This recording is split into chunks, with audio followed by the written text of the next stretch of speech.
I want to talk a little bit about ethnocentrism and why ethnocentrism is rational, and why it may even be more rational than alternative heuristics like cultural compatibility or values compatibility, individualism, egoism, stuff like that.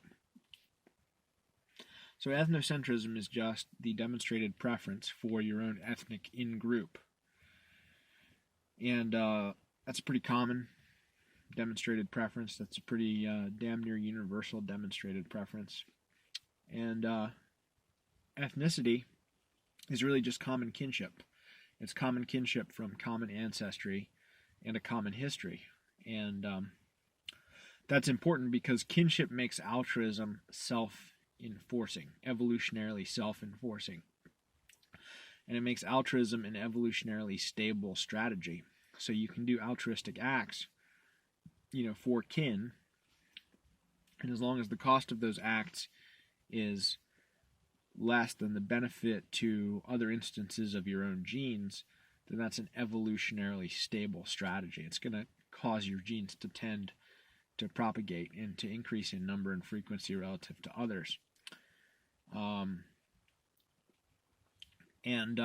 Conversely, the opposite of altruistic acts towards kin, let's say parasitism or predation, is going to be evolutionarily self-punishing. It's going to be an evolutionarily unstable strategy. It's going to punish and harm other instances of your genes and weed them out of the gene pool, and therefore to weed your genes out of the gene pool. So it's a self-limiting strategy. And so, genes that code for kinship altruism and genes that don't code for kinship parasitism or kinship predation tend to proliferate. And those are the kind of genes we see in a variety of different species which practice kinship altruism and don't practice, parasitism or predation upon kin. And kinship altruism is one of the main forms of altruism we see in nature in non-human species. We also see some reciprocal altruism. I really think this is kind of a redundancy, though, because reciprocity, if you think about it, is a form of altruism. So in order to engage in reciprocal interactions, you have to take a risk on behalf of the other party. You have to open yourself up to the possibility of defection. So you're risking defection by the other party, or non-performance, or cheating on the terms, explicit or implicit, of the reciprocal arrangement. And in addition, you have to bear a cost, and that cost is the opportunity cost of foregone defection on your part against them. So whatever benefits you could obtain by, defecting against them, or cheating on the deal, or not delivering on your end of the bargain, you have to forego those benefits in order to satisfy the reciprocal conditions of the reciprocal interaction, transaction, whatever you want to call it. So there's a risk involved, there's a cost involved, and you're bearing that risk and you're bearing that cost on behalf of the other party in the hopes that they will bear the same cost and the same risk on your behalf, so you can both benefit, but there's no guarantee that they will. So that's why I think reciprocity is really just a special case or a subset of altruism. And so we see some reciprocal stuff going on between distant kin and even some non-kin and between species, the little fish that darts into the big fish's mouth to feast on the parasites and stuff like that. But for the same reason that altruism is proportional to kinship, we might expect reciprocity to be proportional to kinship too, because kinship makes it self-enforcing, makes it an evolutionarily stable strategy. And trust also, because the extension of trust has a reciprocal aspect to it. So you extend the trust in the hopes that the person will reciprocate both trustworthiness and also an extension of trust to you. But again, there's no guarantee, and there's a risk and a cost associated with that,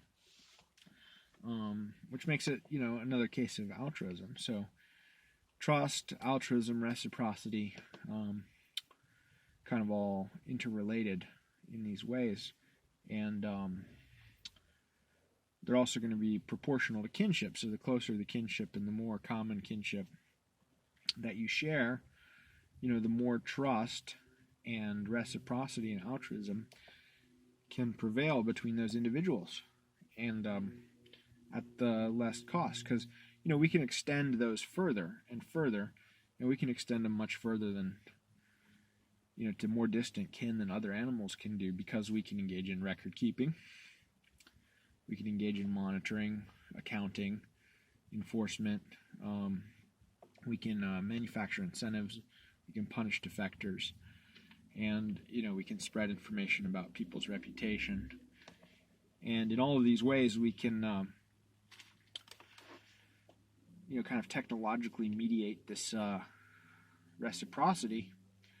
But the more the further apart the kinship is, and the less common kinship that is shared, the more of these measures you're going to have to undertake, and so the more costly it's going to be to engage in that reciprocal interaction. And so that's a very rational reason to prefer associating with your own kin and dealing with your own kin, because there's a high degree of trust and reciprocity and altruism between kin. And more generally, similarity will also reduce the costs of transacting. So, whatever dimensions you're similar along, whether it's biological or cultural or, linguistic, if we all share the same language and the same values and the same expectations, and we have the same signals and rituals and everything else, then it's very easy to transact, and we can do more transactions and derive more benefits faster. So that's good. And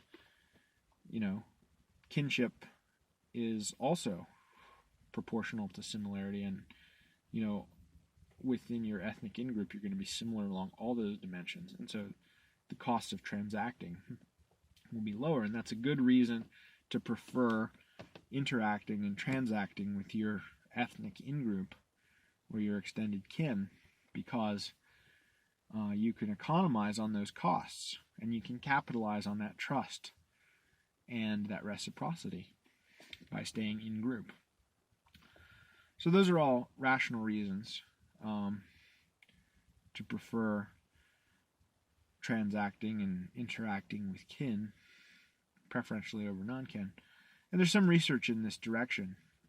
Hammond and Axelrod wrote a paper on the evolution of ethnocentric cooperation. It's really good. I recommend it.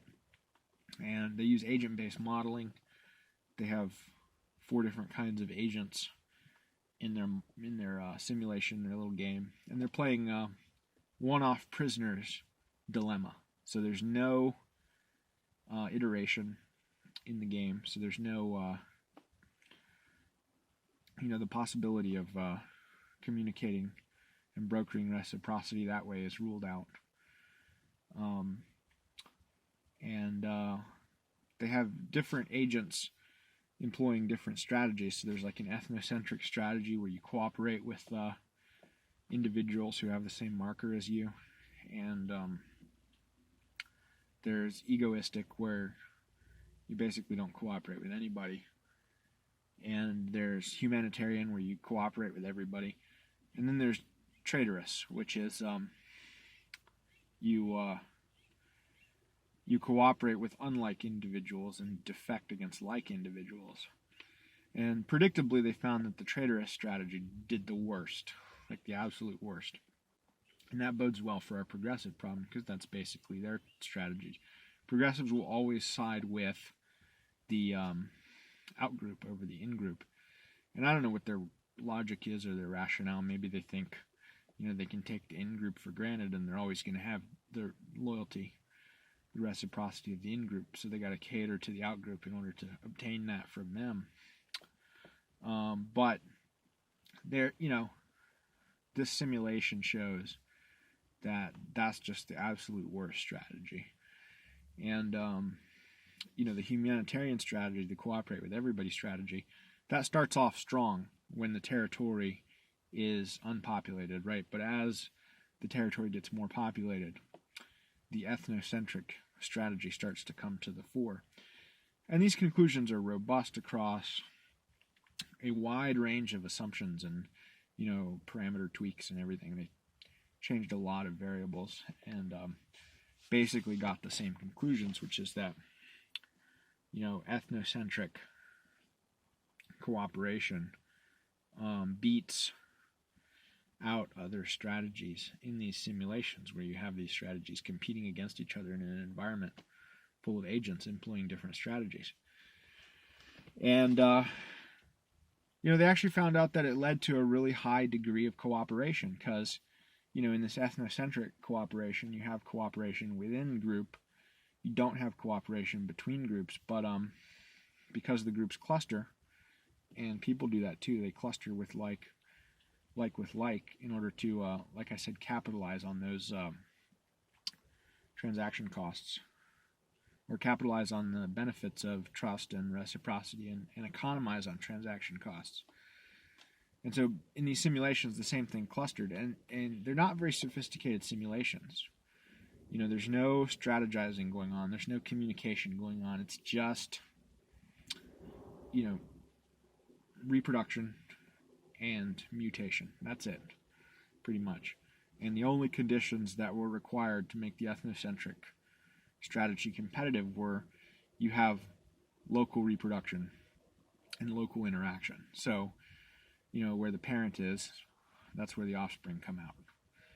And, one thing you could do to disrupt ethnocentric cooperation was just distribute the offspring randomly across the board. And that causes the ethnocentric strategy to break down. But as long as you have local reproduction, then the ethnocentric strategy takes over. And this basically just happens through blind natural selection. Go read the paper. I highly recommend it. One other interesting point they made in the paper was that ethnocentric cooperation is not necessarily correlated with outgroup hostility. They're different things. And not only are they different things, but they're not strongly correlated. So you can have both, or you can have one, or you can have the other, or you can have neither. And they kind of arise by different processes. But for the ethnocentric cooperation, that results in a very high degree of cooperation because, like I said before, even though you don't have, in these very simple models, you don't have any cooperation across groups or between groups. Because groups cluster, because of that local reproduction phenomenon, and what you end up with is a high degree of cooperation overall, because most interactions end up being in group, and most interactions end up being cooperative. So it produces a very high level of total overall cooperation, even once you factor in that this map is divided up into different areas inhabited by different groups. And humans are a little bit more sophisticated. We can engage in intergroup trade, and there are individuals in many groups, most groups, that are worth cooperating with or trading with. I don't think they're necessarily worth recruiting into our own in-groups, because even if they are a fit, and that's the other thing. Okay, culture and people are not wholly separable, because part of what a culture does is it determines who survives and reproduces within that culture, and how they accumulate wealth and status, and why and how much, and that bears on their reproductive prospects. And so different people need different cultures, but moreover, because of those selective pressures, they become adapted to their cultures. And so you can't necessarily take a person from one culture and put them into another and expect them to thrive. And even if, maybe this person is an oddball in their culture and they would thrive in this one, no guarantee that their offspring would too, because there's going to be a regression to the mean. They're going to be less odd. And so maybe it's better for those people just to specialize in intergroup trade so that most people can stay in group most of the time.